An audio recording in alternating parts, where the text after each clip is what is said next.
তো hello guys, আপনারা PhonePe reward cashback কী করে দেখবেন এবং ক্লেম করবে। তো চলেন ভিডিওটি শুরু করা যাক। তো আপনারা ফোনপেটি প্রথমে লগ ইন করে নেবেন। লগ ইন করে তারপরে আপনারা এখানে নিচের দিকে চলে আসবেন। তো নিচের দিকে আসলে আপনারা এখানে দেখতে পাবেন রিওয়ার্ড অফার অ্যান্ড ক্যাশব্যাক। তো এখানে আপনারা ক্লিক করে দেবেন। তো এখানে ক্লিক করার সাথে সাথে আপনাদের এখানে যদি ক্যাশব্যাক কার্ড থাকে তো এখানে আপনাদের শো করবে। তো ওটাতে ক্লিক করলে আপনারা ওখানে ক্যাশব্যাক পাবেন। তারপরে আপনারা এখানে ক্লিক করবেন, উপরে দিকে যে টাইমলাইন দেখবেন সেখানে ক্লিক করবেন। ক্লিক করে আপনারা এখানে দেখতে পাবেন যে ক্যাশব্যাক।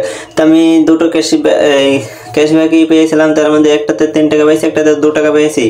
তো আপনারা বেশি কিছু করবেন না, তো একটা ক্যাশব্যাকে ক্লিক করবেন। ক্লিক করে আপনাদের সামনে চলে আসবে এরকম অপশন। তো আপনারা দেখতেছেন যেখানে 2 টাকা ক্যাশব্যাক পেয়েছি, ক্লিক গিফট কার্ড ব্যালেন্স।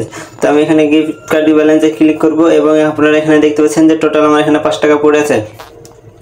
তো এটা ক্লেম করার জন্য আপনাদের এখানে ক্লেমে ক্লিক করবেন। ক্লেমে ক্লিক করার সাথে সাথে আপনাদের গিফট কার্ড নাম্বারটি এবং পিনটি দিয়ে কনফার্ম করে দেবেন।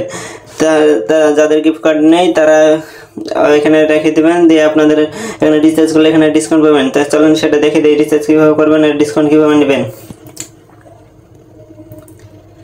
তো রিচার্জে ক্যাশব্যাক নিয়ে ডিসকাউন্ট নেওয়ার জন্য উপরে চলে আসবেন। উপরে এসে আপনারা এখানে দেখতে পাবেন যে মোবাইল রিচার্জ, এটাতে ক্লিক করবেন। এটাতে ক্লিক করে আপনাদের একটা যে কোনো একটা নাম্বার সেট